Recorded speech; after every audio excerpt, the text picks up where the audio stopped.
자, 지금부터는 유형의 맵을 들어갈 텐데,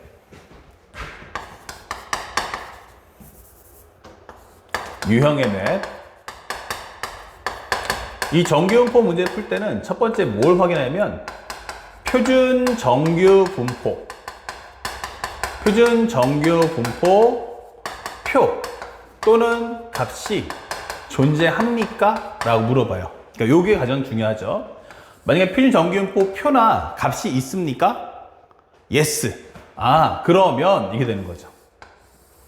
그러면 시험 문제가 이렇게 나오면서 오른쪽에 이렇게 표가 나와요. 표가 이런 식으로 해서 스몰 z 한 다음에 p0부터 라지 z는 스몰 z 이렇게 되는 겁니다. 자, 그러면 현재 이 과정에서 가장 중요 포인트는 뭐냐면 이 표가 있다는 건 중요 구하는 값이 뭐지? 이렇게 되는 거야. 결국에는 확률이구나 이렇게 되는 거야. 저 표를 통해서 목표로 하는 것, 저 표를 통해서 내가 얻고자 하는 건 뭐지? 라고 하면 바로 확률이다 라는 점을 절대 잊으시면 안 돼요. 그리고 얘가 문제가 시험에 나오면 무조건 레파토리가 딱 정해져 있어요. 그래서 맨 처음에는 뭐가 나올 거냐 이렇게 되는 거예요. 이런 식으로. 첫 번째는 배경이 나오는데, 배경. 얘는 시험에 어떻게 나올 거냐 라고 한다면 1번, 상대방은 나에게 정규 분포를 말해줘야 됩니다. 자, 그래서 n equal m, 시그마 제곱의 값을 제공한다 이게 되는 거예요. 그래서 실제로는 이렇게 값을 줄 수도 있지만 제일 중요한 것은 마마의 평균은 m, 그리고 표준 편차는 얼마? 그러면 시그마. 이 언급을 반드시 해주게 돼 있어요. 그리고 제일 중요한 코드 중에 하나는 이 앞에 있는 내용을 꼭 확인해 주세요. 이게 바로 평균 m이 나오면 그 평균 m의 앞에 있는 단어 있죠? 요게 바로 뭐냐면 확률 변수의 내용이 되는 거야. 확률 변수의 내용. 그래서 우리가 알고 있는 키, 체중, 점수, 기타 등등등등등에 대한 소재를 설명해 주게 됐다. 자, 그리고 두 번째, 여기는 뭐뭐뭐뭐일 때 무엇을 구하시오 라고 설명이 되어 있어요. 그렇다면 앞쪽에 있는 이 내용은 우리가 알고 있는 조건문, 맨 마지막에는 구하는 값, 이렇게 구성이 되어 있어요. 자, 그렇다면 현재 요걸 살짝 번호를 지울게요. 그냥 이렇게 살짝 표시해 놓고, 그렇다면 우리가 여기서 시험 문제 컨셉이 몇 가지로 갈라질 거냐 라고 질문할 수 있는데 크게 두 가지로 볼 수 있어요. 첫 번째, 미정계수가 있습니까? 라고 질문해요. 아니, 미정계수가 없는데 라고 설명해 줍니다. 미정계수가 없다. 아, 그렇다는 것은 결국 평균화해서 평균 또는 표준 편차를 얘기하는데 그 미정계수가 없다 이 되는 거예요. 다시 말하면 평균은 30이고 표준 편차가 2입니다. 이런 상태를 설명해 주는 거죠. 오케이. 그렇다면 현재 이 문제는 우리가 알고 있는 것처럼 첫 번째 뭐 한다? 조건문이 뭐냐 이게 되는 거예요. 조건문과 구하는 값의 관계를 봐야 되는데 조건문이 뭐냐 라고 하면 바로 확률 변수의 범위를 준다. 확률 변수의 범위. 그리고 실제 구하는 값은 무엇입니까? 라고 질문해줘요. 그러면 구하는 값, 그러면 나는 확률을 구할 거다 이 되는 거예요. 내가 너한테 확률 변수의 범위 줄 테니까 뭐 해라? 바로 확률값 가져와 라고 질문하는 거야. 자, 요건 이제 수능에서는 딱 요거 하나만 설명해 주고요. 그 다음에 만약에 내가 내신 과정이다 라고 하는 과정이라면 하나 더 추가해요. 그러니까 요것도 있지만 첫 번째는 뭐가 있냐면 조건문은 확률값 줄게. 나는 거꾸로 확률 변수의 범위를 달라. 구하는 값은 확률 변수의 범위를 가져와라. 자, 이렇게 질문할 수도 있다. 이 되는 거예요. 그래서 실제로 만약에 내가 수능을 준비합니다. 라는 이제 고3 학생들이라면 바로 요 과정만 1번만 하시면 되겠고, 하지만 나는 학교 내신 범위에도 이게 들어가던데 라고 하시는 분들은 1번과 2번을 함께 해주시면 좋아요. 여기서 가장 중요한 것은 역시 뭐다? 미정계수가 없다라는 점을 꼭 기억하세요. 감추는 게 없기 때문에 이때는 확률 변수의 범위 줄게 확률값 나오 이렇게 되는 겁니다. 그러면 풀이법을 한번 살짝 보겠습니다. 풀이법. 그러면 첫 번째, 상대방은 정규분포와 확률 변수의 범위를 확인해 오세요. 확률 변수의 범위 확인 이렇게 되는 거예요. 그러면 상대방은 n은 m, 시그마 제곱, 확률 변수는 x, 그리고 범위가 a에서 x가 b까지야 이렇게 설명이 될 거예요. 알겠죠? 그러면 두 번째는 여기에 미정계수가 없잖아? 그러니까 저 표를 이용해야 돼요. 표를 이용하려면 그 전에 뭐가 있어야 돼요? 바로 표준 정규 분포 구하게 되는 거야. 표준 정규 분포 구하기, 즉 치환하기 이게 되는 거죠. n은 기본적으로 0,1의 제곱이고 확률 변수는 z가 시그마분의 x-m이야 이게 되는 거예요. 그럼 여러분들 여기다 a 한번 넣어주시고 b 한번 넣어서 각각의 범위를 정리해 주세요. 그러면 p라는 것은 알파에서 z는 베타까지 이렇게 될 거예요. 됐습니까? 그 다음에 세 번째, 무엇을 해야 됩니까? 라고 한다면 바로 표준 정규분포 그래프 그리세요. 그래프 그리고 and 그 다음에 영역을 표시해 주세요. 그래서 내가 만약 그림을 구하겠다면 현재 0부터 했는데 물론 알파 베타가 여기 있을 수도 있고요. 여기 될 수도 있어요. 그래서 여러분들이 그 영역에 맞춰서 이렇게 영역을 표시해 주세요. 참고로 말하면 평균이 0이기 때문에 표준 편차가 기본적인 확률 변수 범위가 음수면 0보다 왼쪽, 양수면 오른쪽 이렇게 표시해 주면 돼요. 그 다음에 네 번째는 표준 정규 분포표를 표준 정규 분포표 활용하여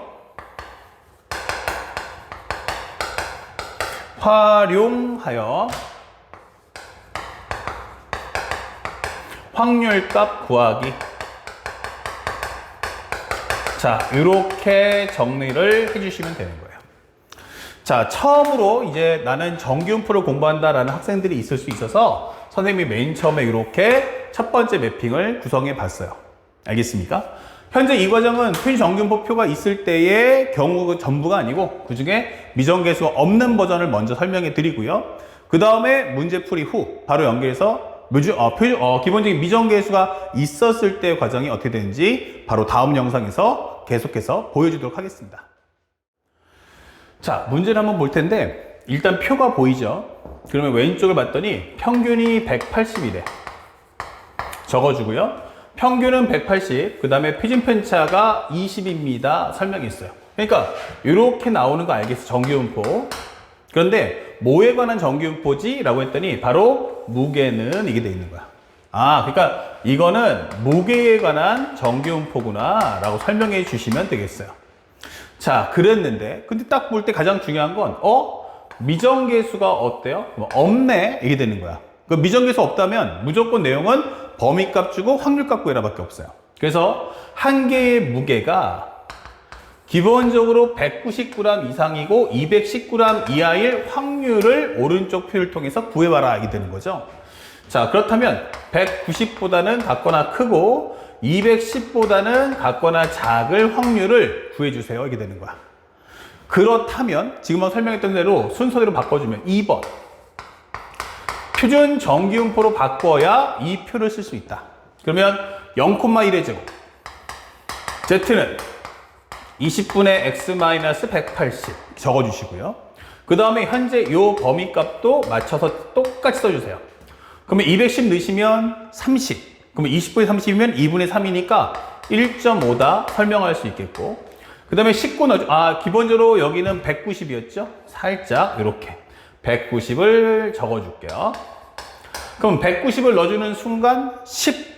그러면 20분의 10이니까 0.5 이게 되는 거죠.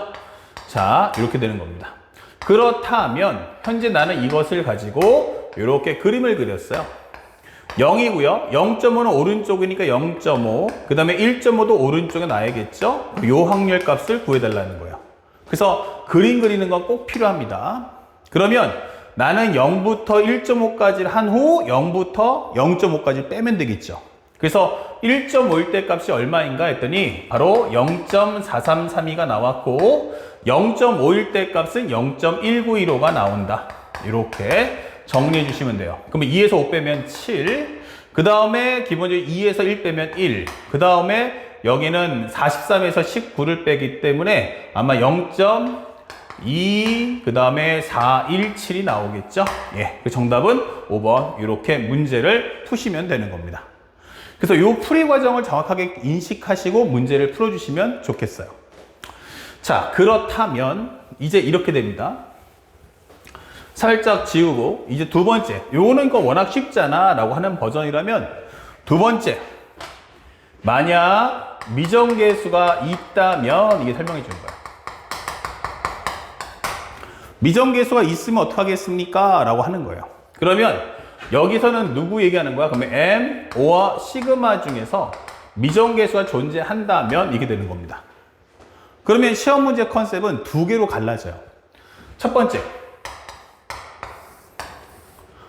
문제를 봤을 때 앞에하고 똑같아요. 여기는 정규분포 표를 주는 거야. PZ, P가 0부터 라지 Z는 스몰 Z 하면서 이렇게 표의 값을 주게 돼 있어요. 이런 식으로. 그리고 앞에도 똑같아요. 여기는 우리가 방금 설명했던 배경이 되고요.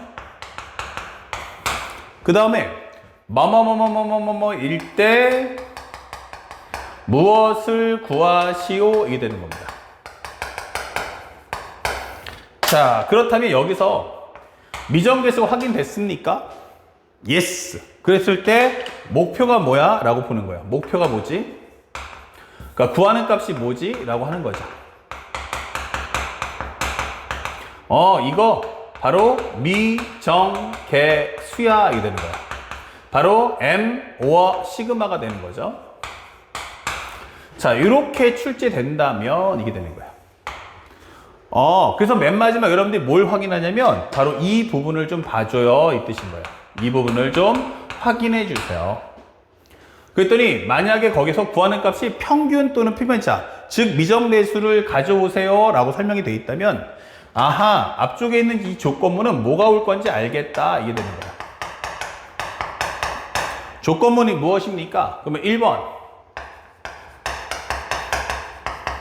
기본적으로 우리가 알고 있는 조건문은 바로 확률 변수의 범위와 확률 변수의 범위, 그리고 동시에 뭘 주겠다? 확률 변수의 범위하고 확률 값을 동시에 줄 거야 이게 되는 거야. 확률 변수의 범위하고 확률 값 동시에 줄게. 원래는 아까 했지만 확률 변수의 범위 주고 확률 값 구해봐라. 확률 값 줄게, 확률 변수의 범위 갖고 와라. 그러니까 이렇게 질문할 수 있었다면 지금은 내가 이 범위하고 확률 값을 동시에 줄게 이렇게 되는 거야. 그럴 테니 이걸 가지고 바로 구하는 값이 뭐야? 이게 되는 거야. 바로 미정계수를 구해오련 이게 되는 거죠. M, O와 시그마 이게 되는 거야. 자, 이렇게 되는 컨셉이 있어요. 그래서 만약에 상대방이 미정계수 M이나 시그마가 있을 때 그걸 구해와 라고 한다면 앞에는 반드시 범위값하고 확률이 같이 있을 거라는 걸 꼭 기억하시고요. 그 다음에 만약에 이런 경우 보통 이제 어떨 때 잘 나와? 그럼 미정계수가 하나일 때 잘 나와요. 어떨 때 잘 나온다? 미정계수가 하나일 때. 그렇다면 이렇게 되는 거야. 이것은 참고로 하면 미정계수가 한 개일 때. 그러면 조금 더 레벨을 확 올려볼까? 미정계수가 2개일 수도 있잖아. 맞습니다. 미정계수가 2개일 수도 있죠. 그렇다면 시험에 뭐가 나올 수 있을까? 라고 했을 때 상대방이 이렇게 줍니다. 여기는 앞에 있는 내용과 동일하게 표준 정규 분포 표를 주게 돼 있어요. 이런 식으로. 그리고 앞쪽에 배경 똑같습니다. 아, 여기에 배경이 깔리는구나. 이게 되는 거죠. 자, 그렇다면 차이가 뭐냐? 라고 한다면 바로 여기에 바로 박스가 생깁니다. 여기에 가하고 나가 생깁니다. 이렇게. 그리고 상대방이 뭐뭐뭐뭐일 때 무엇을 구하시오가 나옵니다. 현재 뭐뭐뭐일 때 무엇을 구하시오. 자, 이러면서 상대방이 조건문을 봤더니 뭐가 나와? 이게 되는 거죠. 조건문에 뭐가 나와? 바로 확률 변수의 범위를 줍니다. 확률 변수의 범위값 줄게 이렇게 되는 거예요. 그리고 나고 뭐하래? 구하는 값이 뭐야? 이게 되는 거죠. 그러면 이 구하는 값은 무엇입니까? 바로 확률값다오 이렇게 되는 거예요.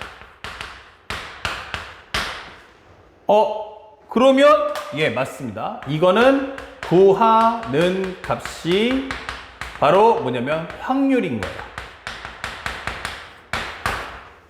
미정계수 있는데 맞아요. 그러니까 지금 여러분들이 보고 있는 이 부분에 대한 설명이 앞에 칠판에 설명했던 내용하고 오버랩이 되시면 좋아요. 바로 뭡니까? 확률 변수의 범위 줄게 확률값 다오. 확률 변수의 범위값 줄게 확률값 다오. 이거는요, 미정계수가 없었을 때 쓸 수 있는 거예요. 미정계수가 없었을 때에 쓰는 내용이란 말이야. 아니, 근데 미정계수 있다며. 미정계수 있어. 아니, 근데 여기 미정계수 쓸 수 없는 내용이 들어왔다고? 그러면 그 이야기의 본질이 뭐야? 라고 한다면 바로 이 부분이죠. 이 가하고 나가 해주는 역할이 뭘까? 이게 되는 거예요. 바로 이 역할은 바로 바로 미정계수 m 오와 시그마를 먼저 구한다가 되는 거야. 미정계수 m 오와 시그마 구하기가 되는 거야. 그러니까 사전에 미리 저 조건문을 통해서 미정계수를 먼저 구해와라 이 뜻이구나. 먼저 미정계수를 구하시고 이제 미정계수 다 구했습니까? 그럼 밑에 있는 확률 변수의 범위 줄게 확률값을 구해주시면 됩니다 라고 설명하는 거야. 이해 갔죠? 그러면 이것은 어떨 때 쓸 거야 하면은 미정계수가 1개이거나 1개 혹은 2개인 경우에 다 쓸 수 있는 이야기야 이 되는 거예요. 그래서 지금 하고 있는 이 말을 절대로 잊어서는 안 됩니다. 그래서 선생님이 조금 더 슬림하게 여러분들 매핑을 좀 더 한 단계 더 교정을 해드렸으니까 이 사실을 절대 잊지 말고 완벽하게 습득해 주시기 바랍니다. 자, 그래서 선생님 먼저 하나 보여줄게요. 자, 2번 문제인데 무슨 말을 하고 있느냐? 평균이 m이고 표준 편차가 5래요. 자, 이게 뭐예요? n이 m,5의 제곱이네? 그럼 여러분들 머릿속에 벌써 딱 들어야 될 건 뭐냐면 나 이게 평균까지 몰라 이게 되는 거예요. 평균을 모르는데 잘 봐. 여기 뭐 나왔죠? 확률 변수의 범위 줄게 이거의 값, 즉 값이 뭐예요? p잖아요. p. 즉 확률값 가져와 라고 설명해 주는 거예요. 확률 변수 범위 줄게 확률값 가져와 이 뜻인 거예요. 그러니까 이 이야기는 이 전 단계까지 여기와 요거의 내용을 합쳐서 뭐해라? 빨리 먼저 미정계수 m값 구해와라 라고 하는 메시지가 되는 거죠. 자, 그래서 선생님 한번 정리해 볼게요. F12, F20보다 크대요. 자, 이럴 때는 바로 목표가 뭐냐면 대소비교죠. 목표가 뭐야 하면은 대소비교. 목표는 대소비교. 그러면 여기서 말하는 기준은 바로 뭐가 되냐면 상등이 되는 거예요. 자, 이 문제 풀고 싶잖아요. 그러면 맨 처음에 상등에서 출발해 보세요. 그러면 첫 번째, 만약 F10과 F20이 같다면 이게 됐어요. 그렇다면 아마도 이 설명은 딱 그려주면 여기가 10하고 20이 같을 거야. 이게 되는 거야. 그렇다면 이 가운데 있는 값이 누굴까요? 그러면 바로 15야 라고 설명할 수가 있죠. 그렇다면 실제로 F10이 F20보다 커 라고 한다면 이 두 수의 간격은 그대로 두는데 요게 M이잖아요. 실제 평균. 10이 더 20보다 크다는 건요. 얘가 똑같이 옮겨가는데 얘가 10이 높아야 돼요. 그러면 10이 좀 더 평균 안쪽으로 들어간다는 얘기고 20은 좀 더 멀어져야 한다는 뜻이죠. 그럼 여기가 한 10 정도 되겠네. 그러면 똑같이 이제 20은 좀 더 멀어지니까 한 이 정도 되겠네. 이게 되는 거죠. 그러면 10과 20의 중간값인 이 15라는 값도 따라서 움직여서 여기서 같이 움직이는 거죠. 그럼 한 여기 정도의 15가 있겠네. 이게 되는 거예요. 아, 그러면 이 그림에서 알 수 있는 건 M이 15보다 작겠구나 라고 설명해 주시면 되는 거고요. 그 다음에 나의 선은 F4가 F22보다 작다 이게 설명이 되어 있어요. 그럼 이것도 마찬가지 똑같이 F4하고 F22가 같다라고 한번 설명을 깔아볼게요. 이런 식으로. 그러면 여기가 평균인데 여기가 4하고 22가 같다는 얘기야. 그러면 4하고 22의 정가운데 얼마 있어? 그럼 두 수에 대한 평균인 13이 있을 거야.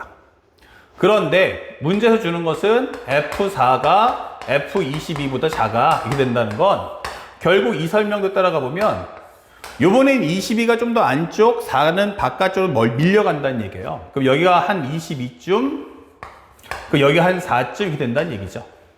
그러면 우리가 알고 있는 13이란 것도 왼쪽으로 치우치겠네 이렇게 될 거고 바로 이 자리가 M이야 이게 되는 거예요. 그러면 M은 13보다는 크겠네 이게 되는 거죠. 그렇다면 얘하고 얘를 합쳐주세요. 그러면 13보다는 클 거고 15보다는 작겠구나 이게 되는 거죠. 그럼 여기에 속해져 있는 자연수는 누구? 바로 아하 M은 그래서 14가 되는구나 이렇게 풀어주는 거예요. 그렇다면 N은 현재 14,5에 대한 제곱이다. 확률 변수는 X 이렇게 정리할 수 있는 거죠. 그랬더니 범위가 17부터 18까지래. 17부터 18까지를 풀어주세요. 뭘 통해서? 이 오른쪽에 있는 표를 통해서. 그렇다면 요거를 표준 정기분포표로 바꿔야 되니까 N은 0,1의 제곱, Z는 5분의 X-14. 그 다음에 PZ라는 것은 18을 넣어주면 4. 그럼 5분의 4는 10분의 8이니까 0.8 이렇게 될 거고 여기는 17 넣어주면 3. 5분의 3은 결국 0.6이다 이렇게 되면서 현재 이 값은 앞에 있는 문제와 동일하게 0, 0.6, 0.8 이렇게 현재 값이 정리될 수 있는 거예요. 이렇게. 그러면 0.8에서 0.6을 빼는데 살짝 와볼게요. 0.8이 얼마야? 라고 하면 0.288, 0.226. 즉 0.288에서 0.226을 빼준다 라고 설명하시면 되는 거고 그 결과 0.062가 정답이다 이렇게 찾아주시면 되는 겁니다. 아시겠죠? 바로 이번 칠판에서 이렇게 딱 두 문제를 먼저 풀어봤습니다. 자, 칠판 지우고 이제 새로운 칠판에서 영상에서 3번부터 이후의 문제를 차분하게 설명해 주겠습니다.